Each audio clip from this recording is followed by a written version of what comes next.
there, or it felt as if the peak of inhalation is somewhat different in consecutive breaths, but no more detail than that.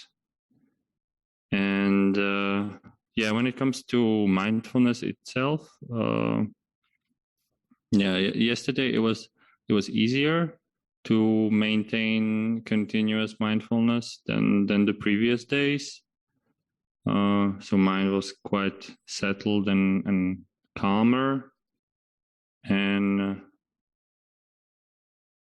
it felt quite pleasant to be in this state, and I noticed that there's a lot less of this judgment or insistence and pressure to somehow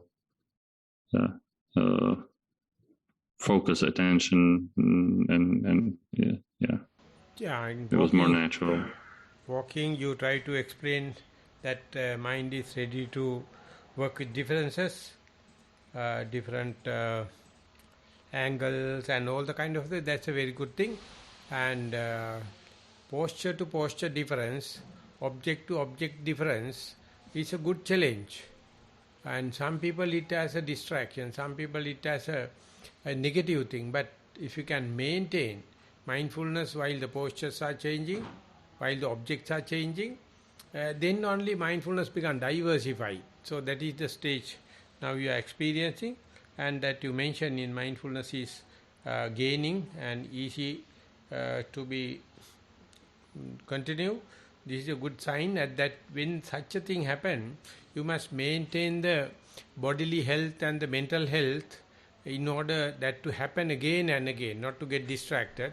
Just facilitate the same timetable with look forward with the same timetable with the developing mindfulness, the gathering the momentum. Good. Thank you. Fakwe. Dobrý deň, Bante. Fakwe. Ja mám dneska otázku. Chcem sa opýtať, či je nejaká hranica, kedy mám ešte vynaložiť úsilie, takto keď mám unavenú mysel, alebo prepätú, napätú mysel, či je nejaká hranica, kedy ešte mám vynaložiť úsilie a pokúšať sa všímať si primárny objekt, alebo mám si oddychnúť, ísť do prírody a sledovať niečo, tie sekundárne objekty, alebo čo by mi poradil Bante? Dear Bante, what would you advise me in case when I'm getting tired and where there is a borderline of me trying to bring more effort to keep mindfulness with the primary object, even though my mind is tired and is tensed. And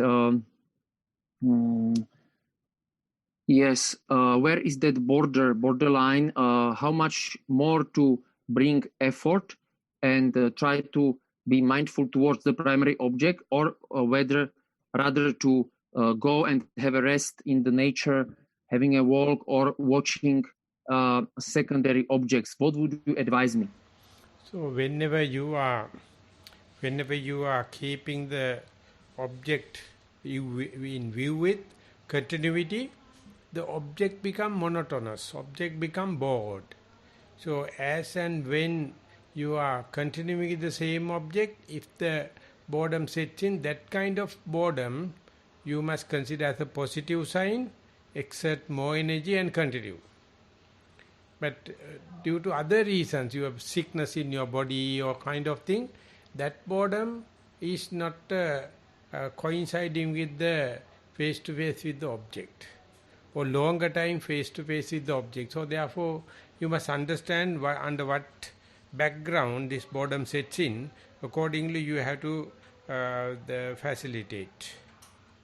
Mal by si sa pozrieť na to, že na základe čoho sa objavuje táto monotónnosť, isté, že keď udržuješ všímavosť na primárnom objekte kontinuálne, tak sa to počase stane monotónne alebo nudné.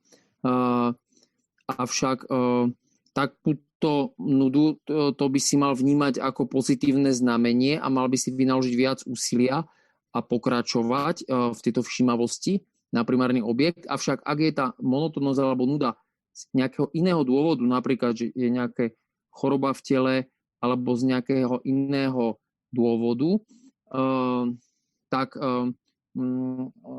napríklad slabosť tele alebo únava telesná alebo choroba, tak vlastne vtedy by si k tomu mal pristúpiť inak. Čiže ty sa musíš pozrieť na to, z akého dôvodu sa objavuje táto nuda a táto monotónnosť a podľa toho k nej pristupovať. Ďakujem, Bante. Thank you, Bante. Thank you. So, hello, Bante. For my practice, it has changed a little bit in a way that I had a recent injury of my knee. And so after these 10 days already, the knee starts to be quite tired. So I have decided to change the posture and not sit cross-legged because it's too much strain. So I'm trying to sit on the chair or in an armchair, which is quite new for me. I have never did it before. So at the beginning, it's always more tricky or more difficult than the ordinary sitting meditation. But because it's almost the end of the retreat, so I don't put too much pressure or expectations on it. And so the mind is now like exploring the changes. It's really just softly watching how the level of concentration and mindfulness is changing over time, and how I guess it's like really this change. It's learning how to distinguish between observing really the rupa, the in and out breath, the really physical sensations, and when it's changing into the rupa sanya, when it already becomes these very subtle objects, and watching all the accompanying characteristics, like how to recognize it easily. And also there is kind of like a Dhammanupassana going on when suddenly also some memories from previous retreats pop out in the mind, like showing me that it was actually the same phenomena, but observed completely differently or from a different point of view. So it's just like making the connection or making the puzzle come together. And so very often I feel very strong joy and thankfulness to all the teachers so far who have helped me to see this Dhamma at work. So it's really like a very, very strong wishes also for other beings to come to the teachings and learn to see all this. So it has changed quite a lot. The practice is not like the very strict sitting, walking, but it's more like shapeless, I would say. Like it's really, the mind is just floating and picking some objects and studying it from different angles, also in walking meditation or when doing some yogi jobs. So the mind would just focus on some aspect and really like kind of looking at it from different angles. So yeah, that's my experience now. So one day you also have to be a teacher. So keep that all in your mind and help others as much as possible as you continue. Yes, Bhante, thank you. And so because nobody else from our present yogis here have any question or they don't want to report, so if there is anybody online who would like to report or ask a question, it's your chance now. Okay. Dilini, yes, you can. Okay. So please, Dilini. Can I present my report, please, Bhante? So in my sitting meditation, 57 minutes, primary object inhale and exhale, secondary object posture. So I observed the inhales and end of inhale and end of exhale. They were of similar lengths. And the pauses at the end was also similar. And then I observed the end of inhale and that causing the beginning of exhale. Then I observed the end of exhale and realized it caused the beginning of inhale. And thus the cycle went on.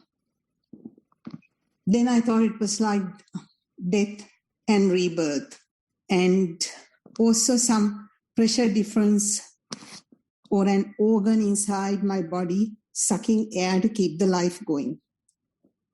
Then after some time, they became subtle, could not feel any difference, reminded myself at this point that I will become drowsy because it has happened to me before. And so I watched the breath become subtle mindfully. Then there was nothing to watch. Then the whole body felt like a big lump. Nothing was there. So I shifted the attention to the posture. Then observed the posture for a while and then thought of observing the thoughts. I can't remember any thoughts to report. My memory is it was like a blank. Then could feel the attention returning to the primary object because of the air coming through the nostrils. Then I observed another cycle of exhale and inhale, and it was time to stop. So that was my sitting meditation. Then my walking meditation, 51 minutes. Primary object was a skin of feet touching the floor. Secondary was here and now. For a few minutes, observe left and right foot touching the floor alternatively. Then started to observe lifting of foot. Then added pushing of foot. Then walking became very slow. Could feel the weight transfer from one foot to the other. Could feel the toes, ball of feet, and the heel touching the floor. The arch of foot was only touching the floor when the weight transfer was happening. Sensation created by this traveled up to the thighs. When the skin of feet touching the floor, realized the 4 elements of the skin merging with the 4 elements of the floor. During turns, reminded distractions could happen and was able to do the turns mindfully. During straight walking, observed the mind wandering to listen to the birds. However, could feel the feet touching the floor. Reminded myself here and now. Heard the trucks changing the gears and the noise. During both sitting and walking, when thoughts distracted me from the primary or secondary objects, through efforts I went back to the primary or secondary object.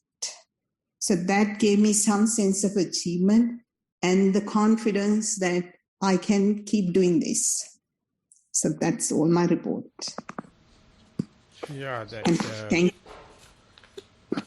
If you try to understand, as you explained in your early part of your report, the end of the in-breath, it is merging with the beginning of the out-breath.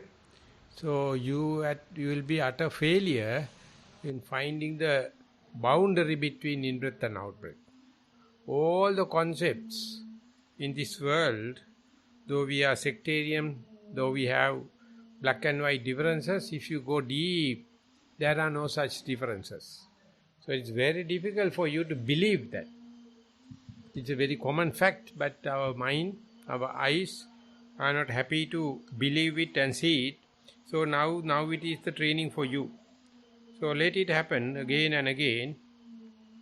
Then slowly, with your own under-the-nose experience, the mind will accept it. It's a rebirth. It's another way of observing, and for that kind of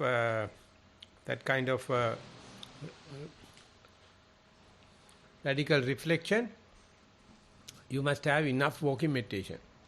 Walking is the one give the energy aspect, not that in the walking meditation you can't understand things, you may, but it really gives the energy, and sitting you may gain a lot, and you may learn the art of writing, art of explaining, art of presenting. That is because you become simply honest, simply humble, innocent. Then things are smooth, they're flowing very smoothly. So therefore continue and report as you see, without editing, without any value judgment. Then things will be very smooth. They are in their least frictional path. Good. Thank you, Bante. Theruvan Saranai. Thero Saranai. Hello, Bante. Yeah. I have a written report from Anuradha. So let me read it for you. It's concerning the walking meditation. Walked on the wooden floor, which was 30 steps long. My mind focused on the left and right foot, noting the hardness and coolness of the floor. The pressure felt on areas where the foot touched the ground was different in the right and left foot. Yet it did not remain constant for one foot. Sometimes the toes felt a harder pressure on the right than left, and then the sides and ball would feel more pressure. Noted this as hardness. There were times I swayed to a side as if blown by wind. Remain mindful of the footstep too. Thoughts entered, but most of the time when I mentioned thought, they faded away and attention was back on the foot. Rather than sounds or smells, it was the thoughts that I noticed more and sometimes stole my mindfulness from my step. Gradually, the differences between steps decreased and I felt I was being propelled forward with a more smoother manner. It was as if I was on an onlooker of my own body. At the end of the path, when I stood, was aware of the standing posture. When slowly turning, I noticed the thought commanding to turn, stop, then turn again to face the walk path. Would appreciate your advice, Bante. So you try to explain how the difference between the left leg and right leg experience become less. That is happening with the subtlety of the object. As far as their differences are big, they are very dramatic. When they become less and less, they have become subtle and subtle and subtle. And that's the point where the boredom or any other flattening of monotony can happen. So not that happen in your case, good. But if you go prepared to see how they are dramatic and extreme drastic difference are reducing, that means difference also reducing. So ultimately you may come to a conclusion there is no difference. What is the difference between left leg and the right leg? Exactly the in-breath and out-breath. Exactly the writing and folding and in-breath and out-breath. All the kind of thing. At the beginning they are very dramatic, very colorful, very contrast. But if you keep on observing, naturally it is reducing. Unbelievable. It's a universal fact. That's why we are not happy to look at one thing longer time because they become faded off. The Buddha used the term virajyati. Virajyati means that decoloration. Just like as you put chlorine powder into a cloth, color faded off. That's why we are always changing the shape, changing the manner, seeing to hearing, hearing to smelling kind. So ultimately everything appears like dramatic. But at last you will get exhausted. So this, what you explain, next time go prepared and you will see many other facets. It's the starting point, good thing, and something you must facilitate. Not only in walking, even in sitting And later, even in your day-to-day activities also, it will lead ultimately to see any liking and disliking and among the object is that is what you attributed to them.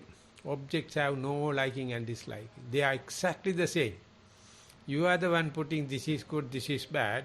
But if you are observing yourself choicelessly, without judgmental, without preconceived idea, you see you are the one putting, and ultimately longer the looking, everything appears similar. So you must have enough energy to continue without feeling bored, without feel monotonous, without feel clueless. So next time go prepared, please. Thank you very much, Bante. Teruvan Saranai. Teruvan Saranai. I see the raised hand from Dumini. So yes, you can ask a question.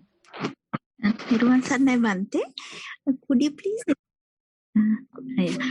you please explain Attiyati, Harayati and Jigujati in a nutshell, please? It is not related to the context. So let me explain it in the evening Dhamma talk rather than just coming out of the blue. So are you participating in Dhamma talk also? Yes, Bante. So let me explain it so that I can put into the context, please. Thank you very much. Teruvan Saranai. Okay, it seems, Bante, that today... you will pay half day.